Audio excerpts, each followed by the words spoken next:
We'll obviously start with LSU and Alabama. And, I mean, Mario, we kind of had plans Friday. We said, well, maybe probably won't even recap the game, just kind of, flush it and move on to Arkansas. When we kind of did our final thoughts, it was the shortest final thoughts segment we had ever had before an LSU game so far on this show. And really what we just said is go and compete, play hard, and come home. And I'll be damned, they did that, and they almost got the win. That was a hell of an effort for LSU on Saturday night. I know there's no moral victories, of course, and I 100% believe that. But to go into that stadium against that team who is, one of the best 4 teams in the country, and you're missing everyone on dealing 12, 15 starters in that game, the majority of them on the defensive side of the ball, and to hold them to 20 points. And, most of them came off turnovers anyway. They had a trouble driving the field against you all night. It was an inspired effort, really all around. I thought Ty Davis-Price played really well on offense. Max Johnson had his struggles, and we'll get into that when we kind of flip the page to Arkansas. But ultimately, that was as gutsy an effort as it gets, and LSU was right there, man, with a third of the end zone to win the ball game, and that is better than I think just about anybody could have hoped for last Saturday, and they deserve to be commended for that. A lot of good on defense, a lot that you can hopefully build on. I was really impressed by the performance from the defensive line, man. Not just in the pass rush, but also limiting Robinson and that running game to a lot less than they usually get. And like you said, man, just the motivation for LSU to come into this game and compete. You're 4-4. You're playing with at least 11 without at least 11 starters. Everybody thought it would be a bloodbath, you and myself included, and we were both proven wrong. The defense flew around. Tyrion Davis-Price is a freaking man. He deserves so much credit for the season he's having here in the back end. I believe just the 3rd running back in LSU history to rush for over 100 yards in Bryant-Denny Stadium, although that fumble was bad. Shanahan has to pick that up. That was a big play in the game. But a lot of encouragement from the defense, or a lot of encouraging play, I should say. You hold Alabama to 26 points below their season average. I know Cam Lewis got beat a couple of times, but he made some plays in this game. I've been impressed by his play this season. And like I said, a lot you can build on defensively. Offensively, there's a lot to critique with Max Johnson here, man. We're going to get into it in a moment. But the one way you can look at this game is that LSU went out. They surpassed a lot of people's expectations, and they almost won this game. But another way you can look at it is LSU very easily could have and maybe should have won this game if their quarterback didn't leave so many plays out on the field, because I thought Max Johnson did that. They did leave plays out on the field, and Max specifically. Yes, but we've kind of talked about it all year, Mario. He has struggled on the road, and this was no different. And Max had his struggles at home, but they really come to the forefront on the road. You think back to week 1 against UCLA, and look, there were struggles there. Keishawn Butte went off, but Max didn't have much success outside of that. Now, you look at the Ole Miss game a couple weeks ago. Saturday at Kentucky. It's just the struggles have been magnified for him there. I know everybody has been talking a lot about him holding the ball too long, and that's absolutely something. But the turnovers as well have kind of increased a little bit here as the season's gone on a little further. 16 for 32 in the game, 50% clip, really bad. 160 yards, average of 5 yards per attempt to go with 2 touchdowns and 1 interception. The interception was really bad. I know it was a great play by the defensive back on the tip drill, and his teammate gets the interception, but I don't like him forcing it into coverage in that situation. And he held the ball too long, too. And he held the ball too long on that play. But either way, I just thought his decision-making in this game was poor. And like you said, Musso, all year, everybody, including you and I, have kind of been grading Max Johnson on a curve because of the instability at wide receiver, because of the offensive line and how bad they were playing early on. But there were enough plays in this game for Max Johnson to make to where LSU could have won this game. And I'm sure Garrett Nussmeier, who we'll talk about in a second, was standing on the sidelines thinking to himself, hey, if I was in this situation, I would make that throw. I wouldn't throw it over Trey Palmer's hands into the end zone for a turnover on that 4th down. I wouldn't throw it over an open Jack Besh on another 4th down. I wouldn't throw that interception in that situation in the game when you're 7-7 going into halftime. You could have momentum coming out in the 3rd quarter and you getting the ball. Like I said, I haven't really been that disappointed in Max Johnson all season, but I thought this was the first time, Musso, that the team around him made the plays for LSU to win this game that they were not supposed to win. But Max Johnson did not step up when he was supposed to, and we'll see how that affects the long-term outlook for LSU at quarterback. You mentioned the decision-making, and I'm glad you did, because you know what I just kept thinking to myself watching that game Saturday night was, man, this feels exactly like the conversation we all had around Jameis Winston going into the Saints season. It was all about decision. Just live to fight another day. If it's not there, man, even if you have to take a sack every now and then here and there, that's fine if you get to the next play. And it was magnified in that game because it was so close and LSU had so many chances.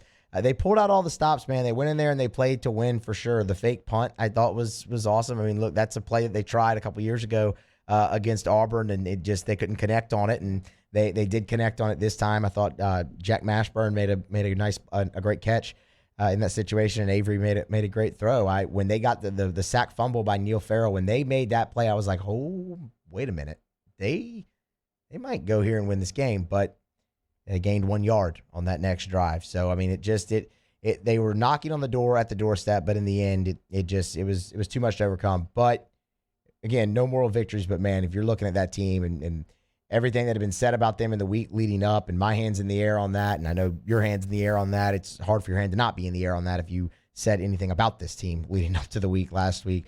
28.5 point underdogs on the road, and again, man, you had to throw into the end zone to win it, and you didn't come down with it, but there's a lot to build on there, and that's something I think going forward needs to be mentioned about this team, because they haven't quit, they haven't given up. The coaches, they're in the same boat, and they are still going out there to play. Now, it's one thing to do it LSU, Alabama. Can you do it Arkansas week? Can you do it ULM? Can you do it A&M?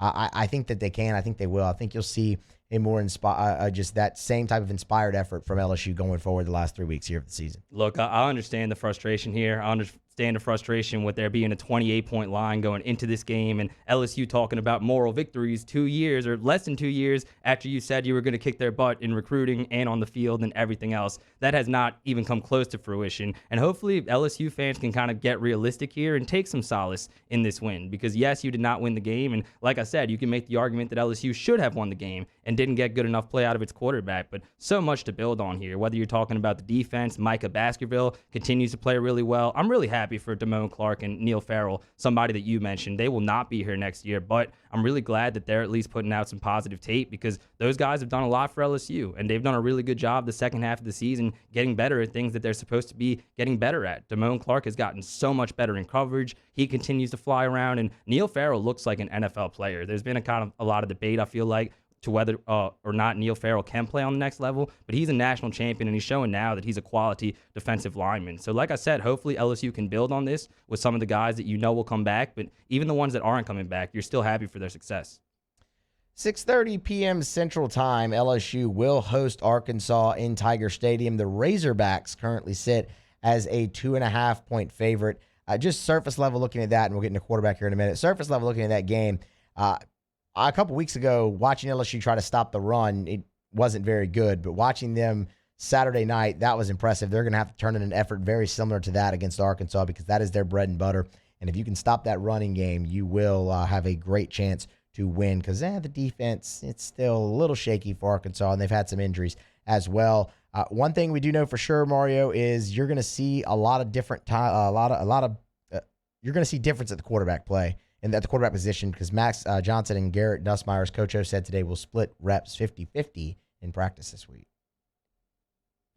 Yes, they will. And we will hear from Coach O in a second, or later on in the show, him talking about that. But as I said, the situation with Nussmeier is interesting, Musso, because a week ago we were talking about him not wanting to play potentially so he doesn't burn his red shirt. But it seems like between now and then something has changed, and Nussmeier is not that worried about his red shirt. He wants to play, and it looks like he's going to get the reps in practice this week. And we don't know exactly how it will unfold, but he's going to play significant snaps this Saturday against the Razorbacks. And, normally I'm the guy who I don't really like a two-quarterback, system, so to speak, or how you kind of even saw LSU do it last year with TJ and Max for a little bit, where you're going to have the first two drives and you're going to come in after that. I normally don't like that, but, in a season like this where, it's pretty much over, right? And, your staff's on the way out.